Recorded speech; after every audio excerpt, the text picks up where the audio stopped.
O céu sempre foi um guia para a humanidade. Navegadores observavam as estrelas para singrarem suas naus pelos oceanos até então desconhecidos. Por milênios, também os indígenas mapeavam os astros e estrelas. O lendário caminho de Piabiru, percorrido pelo explorador Aleixo Garcia, é uma prova disso. Ligando o Atlântico ao Pacífico, a estrada servia para que os guaranis, que densamente povoavam o espaço, pudessem transitar com segurança, estabelecendo uma conexão entre as aldeias, troca de mercadorias e a expansão de territórios. O caminho, inclusive, fazia ligação direta com o Império Inca no Peru. Existe também a tese de que a trilha transcontinental era usada de forma religiosa, seguindo a Rota do Sol, morada dos deuses, sob orientação da Via Láctea. O nome, Peabiú, do Tupi-Guarani, foi aportuguesado como Peabiru e significa caminho gramado amassado, em referência às gramíneas que não cresciam e permitiam a marcação da trilha de forma perene. Guaíra era um ramal da antiga rota, que mais tarde foi adotada pelos europeus em busca de ouro e prata. Foi pelo caminho de Peabiru que Aleixo Garcia conheceu Sete Quedas, que ele então batizou de Cataratas do Rio Paraná, em 1525. Com a colonização da América do Sul, a expansão dos territórios foi se estabelecendo. Em 1556, a Espanha fundou a Ciudad Real del Guairá, uma vila militar na foz do rio Piquiri. Mais tarde, os jesuítas assumiram o controle do vilarejo, promovendo a catequização dos milhares de indígenas que viviam na região. Sob o domínio dos católicos, Ciudad Real se tornou uma redução importante dentro do imenso território do Guairá. Até então protegidos da sanha escravocrata de São Paulo, a partir de 1627, começaram os ataques bandeirantes em busca de indígenas fora das reduções. Em 1629, porém, os paulistas começaram a atacar também as reduções do Guairá. Os bandeirantes, capitaneados por Raposo Tavares, atacaram entre 1631 e 1632 a Ciudad Real del Guairá e as demais reduções de seu entorno. E este foi o fim de Ciudad Real. Em 1631, conduzidos pelo padre Antônio Ruiz de Montoya, aconteceu o chamado Êxodo Guairenho, onde aproximadamente 12 mil indígenas em milhares de barcos fugiram rio abaixo pelo Paranapanema e, em seguida, pelo rio Paraná. Apenas 4 mil guaranis conseguiram escapar. Mais tarde, os descendentes desses sobreviventes ajudaram a formar os chamados Sete Povos das Missões, que culminou com a Guerra Guaranítica e com o martírio de Sepete Araju, hoje um herói no Rio Grande do Sul.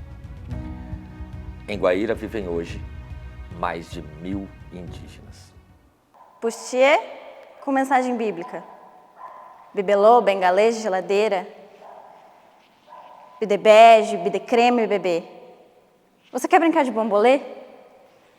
Tomar tereré no meu bangalô? Manga Rosa, Avenida Mate, Laranjeira, Guaíra. Você quer brincar de amarelinha? As do vitrô, multicolorido, hispano-argentino? Você aceita as cores? Questiona o destino? Ou prefere continuar regando com o rubro sangue bugre a terra roxa deste sertão?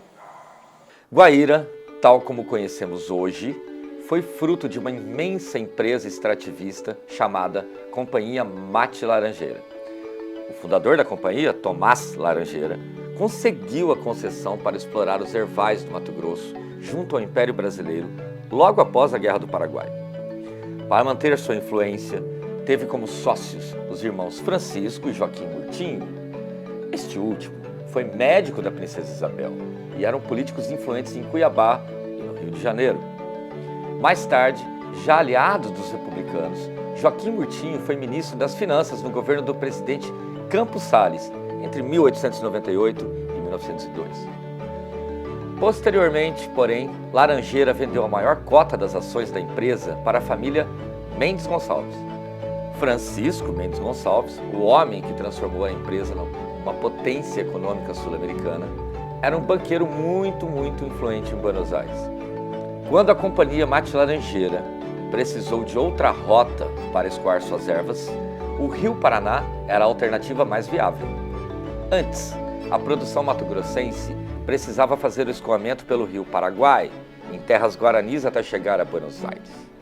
Na época, a Argentina era um país mais desenvolvido e industrializado que o Brasil, e Tomás Laranjeira precisava do apoio de Francisco Mendes Gonçalves, um português da Ilha da Madeira que saiu do Rio de Janeiro para fazer fortuna entre os portenhos.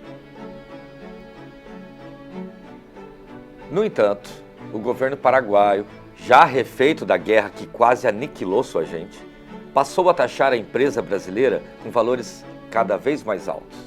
Tinha um motivo. O governo de Assunção queria resguardar as suas próprias empresas e, num gesto protecionista, deixou praticamente inviável o escoamento por suas terras. Daí surgiu a alternativa de fazer com que a matéria-prima da companhia MAT passasse a navegar pelo Rio Paraná. E então Guaíra nasceu, de fato.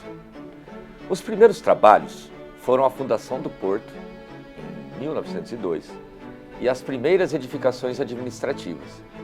Porto Mojoli foi o primeiro nome, depois Porto Guaíra. E a ascensão da vila foi rápida. Veja só, em 1917 já contava até mesmo com uma estrada de ferro para driblar as corredeiras de Sete Quedas, que deixavam um caminho intransponível. Aliás, é bom lembrar, a versão mais aceita diz que Guaíra é uma variante de uma palavra guarani que significa lugar de difícil acesso ou lugar intransponível.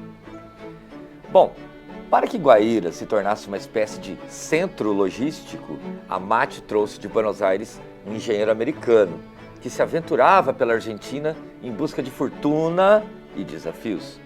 Wilson Sidwell projetou a infraestrutura da futura cidade e chegou a ser o administrador da companhia.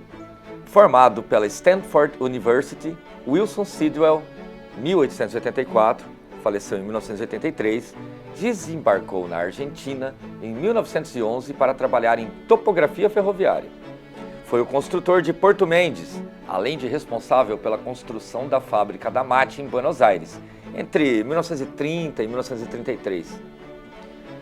Bom, pelas mãos de Sidwell, Guaíra recebeu água encanada, rede de esgoto, usina termoelétrica, cuja chaminé resiste perto da famosa seringueira ali na antiga prainha, e grandes galpões que resistem ao tempo, como o Armazém Central, hoje sede da Associação dos Moradores. Também foi obra de Wilson Sidwell a construção das pontes nas Sete Quedas. A Vila Guaíra era governada por um código de posturas severo. Imperava a lei seca. Como informa outra fonte, Gilmar de Arruda, tudo funcionava como uma colmeia de trabalho. Também era proibido o jogo e armas brancas ou de fogo. Para garantir a ordem, a empresa contratava os comitiveiros, verdadeiros carrascos. Um antigo morador da cidade, Ernest Mann, relata, abre aspas, muitos são os contos dos carrascos da Mate Laranjeira, obviamente exagerados, porém deixa pouca dúvida sobre os procedimentos dos encarregados da ordem do núcleo Guaíra. Ossos achados nas ilhas de Sete Quedas foram atribuídas às vítimas da companhia, e um de seus capatazes, um tal de Martínez, eu mesmo ainda o conheci, confessou que ele havia presenciado muitas execuções no Rio Paraná, onde a Colt 45 era usada como arma de execução. Para não deixar rastros, os cadáveres eram lançados ao Rio Paraná, onde a correnteza se encarregava de dar sumiço aos cadáveres. Registra. Outro ponto de discórdia era com relação ao Armazém Central, monopólio da empresa em venda e preços. Motivo de reclamação, mas única alternativa para uma cidadezinha cravada no meio da selva. Isto é, o trabalho oferecido era de semi-escravidão. De qualquer forma, Guaíra herdou muito de sua colonizadora. Tem na Vila Velha, até hoje, marcas deste tempo. A começar pela Igrejinha de Pedra, um dos símbolos mais queridos pela população. No entanto, em 1944, Getúlio Vargas visitou Guaíra. No dia 17 de abril do mesmo ano, ele assina o decreto 6.428, que incorpora ao Serviço de Navegação Bacia do Prata, autarquia criada durante seu governo, a Estrada de Ferro de Guaíra a Porto Mendes, bem como o controle de todo o aparato logístico da empresa, incluindo instalações, embarcações e móveis. Pelo mesmo decreto, é encampado o distrito de Guaíra. Os funcionários da empresa passam a ser efetivados como servidores federais. A ferrovia foi desativada em 1961. Em 1963, a Companhia Siderúrgica Guaíra, hoje Grupo Gerdau, com sede em Curitiba, adquire, via leilão, a maquinaria, locomotivas e trilhos da velha estrada de ferro. Como lembrança, apenas a locomotiva número 4, exposta na Praça Eurico Gaspar Dutra. As fabulosas corredeiras que levaram Guaíra à fama são resultado de uma formação geológica de milhões de anos. O basalto que sustentava seus canyons foi esculpido por um grande acidente que contou com lava, muita lava. O nome Sete Quedas, entretanto, só surgiu em 1872, no Tratado Pós-Guerra Cisplatina. Antes, os saltos foram batizados com outros nomes, como Cataratas do Rio Paraná, Saltos de Canandeju e Saltos del Guairá, estes últimos para lisonjear líderes indígenas. Maior catarata em volume de água do planeta, conforme o Guinness Book, o livro dos recordes, Sete Quedas foi submersa para a criação da usina de Itaipu. E, embora Itaipu seja louvada como uma grande obra da engenharia e da ditadura militar, a verdade é que existiam alternativas ao projeto faraônico e propagandístico do golpe de 64. Antes, ainda no governo Juscelino Kubitschek, houve um estudo para o aproveitamento energético do Rio Paraná. O projeto, de autoria de Pedro Rupp, tinha inclusive o nome de Usina de Sete Quedas. Pouco tempo depois, já no governo João Goulart, o engenheiro Otávio Marcondes Ferraz atualizou o estudo, propondo usinas em cascata que produziriam praticamente o mesmo potencial de geração de energia de Itaipu, mas num programa totalmente nacional e que, de quebra, preservaria o Parque Nacional de Sete Quedas. Havia ainda outros projetos que igualmente conservariam as indômitas cachoeiras, como a proposta japonesa, também encomendada pelo governo brasileiro. Irritado com os estudos, sobretudo depois da visita dos soviéticos, o presidente do Paraguai, na verdade o ditador Alfredo Stroessner, resolveu intervir. Lembrou de cláusulas devolutivas estabelecidas pós-guerra do Paraguai e salientou que o Rio Paraná pertencia aos dois países. Foi então que o governo militar mudou o enfoque para construir a maior usina do planeta e, de quebra, apaziguar as relações com o país vizinho. Contudo, Itaipu previa impactos letais, como a submersão de largas faixas de terra agricultável, bairros residenciais inteiros, bem como o alagamento do Parque Nacional de Sete Quedas. Isto é, resumindo, em suma, a escolha foi simplesmente trocar as mais poderosas quedas do mundo pela até então maior obra hidrelétrica da Terra. O projeto foi estabelecido em 1973 e, em outubro de 1982, após agoniantes 14 dias desde o fechamento das comportas, Sete Quedas virou memória, virou fotografia, virou saudade.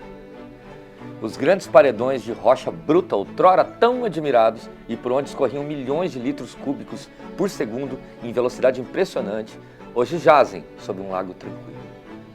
Mesmo diante da insuperável indignação de todos os guairenses, jamais ressarcidos por sua incalculável perda. Ah, é o céu despencando, a natureza em convulsão, como tão bem exclamou um viajante.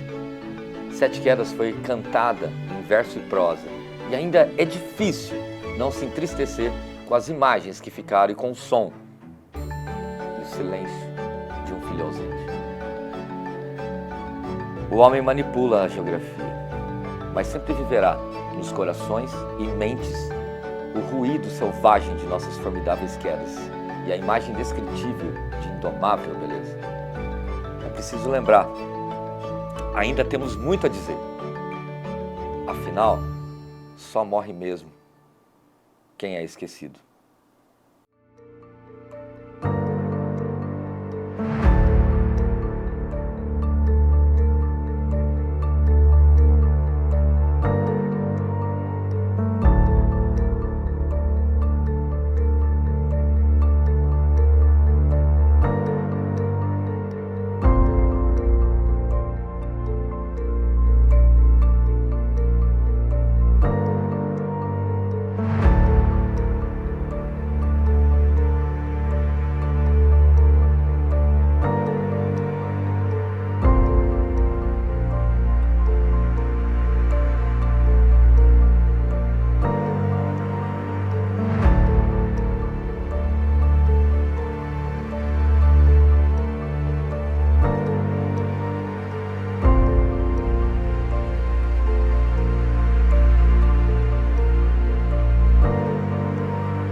Apesar do fim de seu maior atrativo, Guaíra ainda mantém grande potencial.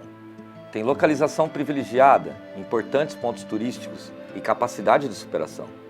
Não é todo município que está de frente a um rio tão impactante, o 8º do mundo, o 2º da América do Sul, que é a porta de entrada de um arquipélago majestoso, o Parque Nacional de Ilha Grande, beleza arquitetônica, a maior ponte fluvial do Brasil e tanta história para contar. Um lugar é feito da cultura de sua gente. Há mais de 80 anos, a pioneiríssima comunidade paraguaia promove a festa de Cacupé, padroeira do Paraguai. A tradição de celebrar a Virgencita de Cacupé começou antes da emancipação do município, em 1940, pela iniciativa de Quitéria Aguilera. Dona Quitéria trouxe a tradição do Paraguai, sua terra natal. Em 1938, o meu tio foi para a guerra do Paraguai contra a Bolívia e após a guerra eles foram catar casca de bala de levar de lembrança da guerra. Aí ele e um amigo dele, de repente, achou essa santinha aqui. Estava no meio do rio, brilhando, brilhava de ouro, toda de ouro ela. E brilhando, aí meu tio pegou ela e levou embora. E deu para minha avó. Aí minha avó levou para o padre em Cacupé. Aí o padre falou, isso aí é Nossa Senhora de Cacupé. Vocês fazem um altar, um andor dela, e no dia 8 de dezembro façam uma novena, uma reza para comemorar o dia dela. Aí minha avó começou aqui em Guaíra, em 1940. A minha avó começou a fazer a festa. A minha avó fez até 82. Aí faleceu, aí minha mãe continuou aqui em casa, fazendo aqui. Aí minha mãe continuou desde até 2014. E é feito na rua para umas 2, 3 mil pessoas. Tudo grátis, não cobra nada. É uma promessa da minha avó, da minha mãe, da minha tia Nena. Essa promessa. E aí minha mãe faleceu e eu estou continuando agora a fazer. A imagem da pequena santinha, tão pequena e delicada, que cabe na palma da mão, tem uma mística poderosa. Ficou desaparecida por 12 anos e misteriosamente voltou ao seu lugar no dia 7 de dezembro. Bom, se Dona Quitéria começou, coube a Dona Lucila Soares Arguelho dar continuidade e ampliar a festa. Filha de Quitéria, Lucila assumiu a frente quando sua mãe faleceu e fez do dia 8 um marco na cidade. Aproveitando o amplo espaço de sua residência, ela deu os contornos definitivos dessa festa com apresentações artísticas, muita comida e uma verdadeira integração. O que era uma simples confraternização virou evento, incluindo um grandioso almoço e uma base fiel de seguidores. Tanto foi assim que, em 85, a união dos devotos permitiu a construção da capelinha, que fica no quintal de Dona Lucila, e é uma réplica perfeita da Catedral de Cacupé. A saudosa Lucila faleceu em 2014, mas seu doce olhar parece acompanhar aqueles que ainda fazem parte dessa tradição, que há mais de 8 décadas faz Guaíra parecer mais solidária, mais emotiva e mais amiga. Como símbolo de sua pluralidade, Guaíra criou em 1976 a Festa das Nações, o maior evento do município. Estabelecida no Centro Náutico Marinas, outro ponto turístico da cidade, a festa reúne milhares de pessoas de toda a região e faz homenagens aos povos que fazem parte do mosaico multicultural da cidade. As colônias alemã, paraguaia, italiana, árabe, portuguesa e japonesa promovem a valorização de suas tradições culturais, incluindo suas formidáveis culinárias. Debaixo da ponte, muitas águas já passaram, tantas mais passarão. Mas é cruzando e recruzando fronteiras que seguiremos. O horizonte é onde vamos estar amanhã. Sob o signo das águas, os pés fronteiriços vão desenhando novos caminhos. O rio não é o mesmo, você não será mais o mesmo em instantes. Heráclito dizia que ninguém pode entrar duas vezes no mesmo rio, pois quando nele se entra novamente, não se encontra as mesmas águas, e o próprio ser já se modificou. Guaíra vai mudando, lentamente, mas sem perder a sua tradição, sua história, suas memórias imprescindíveis. E quanta história, não? Na verdade, um rio de histórias. Um rio grandioso, uma cidade pequena, mas em constante ebulição e contradição. Eis Guaíra, uma maravilha singular. Guaíra, pujante, alvissareira, sentinela vigilante da terra brasileira.